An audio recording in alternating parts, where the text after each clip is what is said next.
Elon Musk remains one of the most unconventional and brilliant entrepreneurs to come out in recent times. Under his diverse portfolio, Musk has amassed almost everything that is the frontier of scientific innovation, from affordable rockets to neural-linked implants. Through his infrastructure projects, Elon has made a name for himself, but to most people, Musk remains the man who started the electric vehicle wave with his Roadster. It was his vision that transformed the automobile market and turned Tesla into the industrial giant and household name it is today. With a vision of this scale, it makes sense he is proud of his work, as you can see here. What the Roadster's greatest value is in breaking the misconceptions around electric cars, showing that you can have a fast, cool, beautiful electric car that goes long distances. And so the next step, of course... How far does the Roadster go without a charge? Almost 250 miles. Wow, so that's longer than any other electric car on the road. Yes, so it's longer than any electric car in history. In fact, the Roadster has set many world records in terms of its range. In fact, we've had one customer take it over 300 miles. It is in changing the perception of what an electric car can be and showing that you can do amazing things with an electric car that, in fact, are better than gasoline cars in a lot of respects. The Roadster has better acceleration than almost any gasoline sports car. So your technology is spreading Yes. to other car makers. And do you find people are surprised that an electric car can do that? They are, and that's exactly what we're trying to effect, which is to show people, hey, you can have a better experience with an electric car than you can with a gasoline car. Yeah, so how much does the environmental impact of your cars depend on where the electricity is coming from? In other words, if you're drawing the electricity off of a coal-fired plant, is it still a good thing for the environment? You know, it actually is.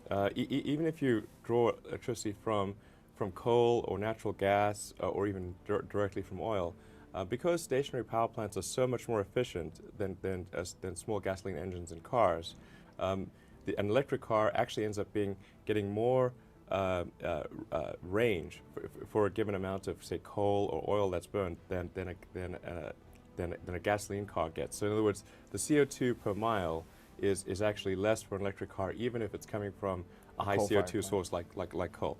Now, of course, long term, we have to find sustainable power generation and sustainable transportation, but both sides of the equation need to be solved. And even if electric cars weren't there, we still need to get sustainable power generation. But the great thing about electric cars is you can generate the electricity from a wide range of renewable sources like hydro,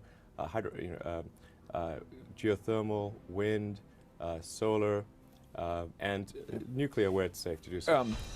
In this old interview, you can see how proud Musk is with what he accomplished with the Tesla Roadster.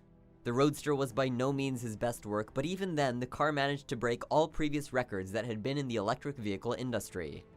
What's more, Elon argues against the conventional wisdom that electric-powered cars aren't good for the environment, as they consume coal or gas-powered electricity too. He says the difference lies in the efficiency of stationary power plants and small gasoline-fired engines. The power plants are much more efficient, leading to less CO2 per mile for an electric car. For someone who started his company with a singular vision and then worked night and day to make that vision a reality, it's obvious people find parallels between Elon Musk and the late revolutionary founder of Apple, Steve Jobs. But in this interview, we can see that Tesla and Apple might come even closer when it comes to similarities. I think all transport, with the exception of rockets, will go fully electric. So that's why, I mean, I see the value of Tesla as an accelerant, as a catalyst in that transition. I think Tesla, maybe when one looks back on it from an historical perspective, it might accelerate that transition by a decade, maybe more. But are you on the road to producing a model that far more people could aspire to own? So the Model 3, that's the third part of our strategy, which is to produce a high-volume, low-cost car, and we expect to be in production with that at the end of next year. In order to have a substantial effect on transportation, we have to make the cars affordable. So I think the Model 3 is extremely important as part of that strategy. Unless there's an affordable car, we will, as you alluded to earlier, only have a small impact on the world. So we need to make a car that most people can afford in order to have a really substantial impact. Do you see Apple building a car and that maybe being a threat to you? Encourage more participation by whoever it is to create electric vehicles. It's quite hard to do, but I think companies like Apple will probably make a compelling electric car. It seems like the obvious thing to do. Are you betting that that's going to happen? Have you heard anything? Well, it's pretty hard to hide something if you hire over 1,000 engineers to do it. So you think Apple are serious about it? Yeah, I do. This is an open secret.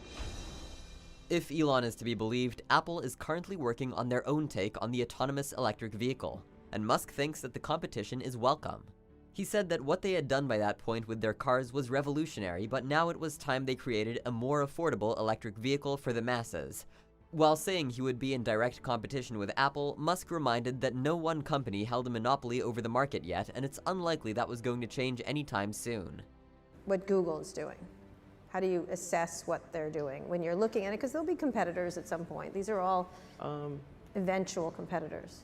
Well, I think what Google's done a great job of showing the potential of autonomous transport. Right. But they're not a car company, so they would potentially license their technology to other car companies. And I think they announced something with Fiat. Mm-hmm. So I wouldn't say Google's a competitor because they're not a car company. We would compete with somebody perhaps that they license technology to, but not to them directly. Right. Apple? Yeah, that'll be more direct. That'll be more direct? Yeah. You can tell that by the hiring pattern and that kind of absolutely. stuff? Yeah. So what do you, okay, so they're going to be Given more they've hired a lot direct. of How do you Tesla assess it? I say I think it's great that they're doing this, and I hope it works out.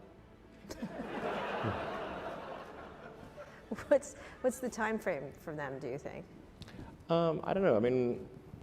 I think they should have embarked upon this project sooner, actually. Mm-hmm.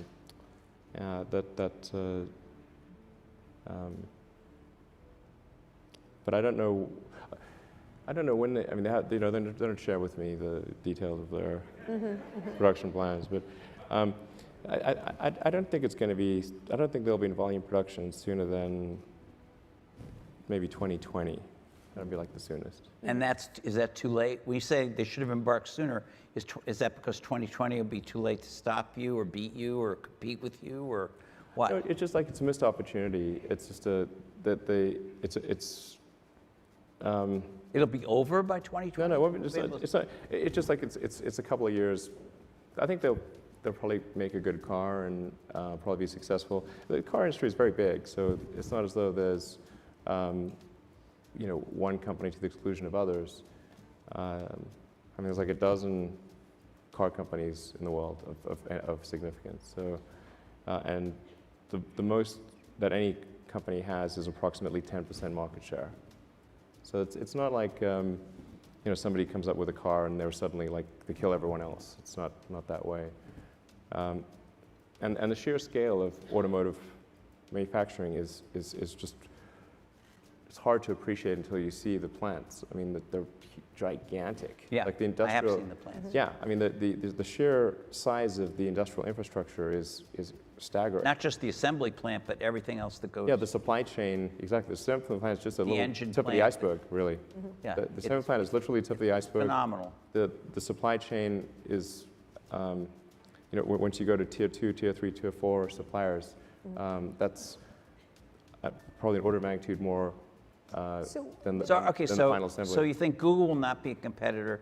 Apple directly. probably will be a direct competitor. Yeah, sure. What about the car companies? I think they'll all be competitors. Yeah, sure. Who do you see out there that has done a nice job so far? Mercedes or GM of what? of a competitive car? of the incumbents. A potentially competitive car, I guess. I don't think any of the car companies thus far have made a really great electric car. You tell me if you disagree, but I don't think yet that any of them have made a great electric car. Okay. They, presumably will continue to improve on what they've done so far, and then at some point they may make a car that's a great car, but no, they haven't done that yet. With Elon in the hot seat, the host asked what he thought about Apple's electric vehicle program and how it is an open secret by now. Elon actually started off with Google and said that they would not be in direct competition with him as they outsource their development processes. With Apple, though, the competition would be much more direct. He did say that he was of the opinion that Apple had missed the mark by not entering the market sooner, and now with every passing day, it was going to be even more difficult to capture the nascent market.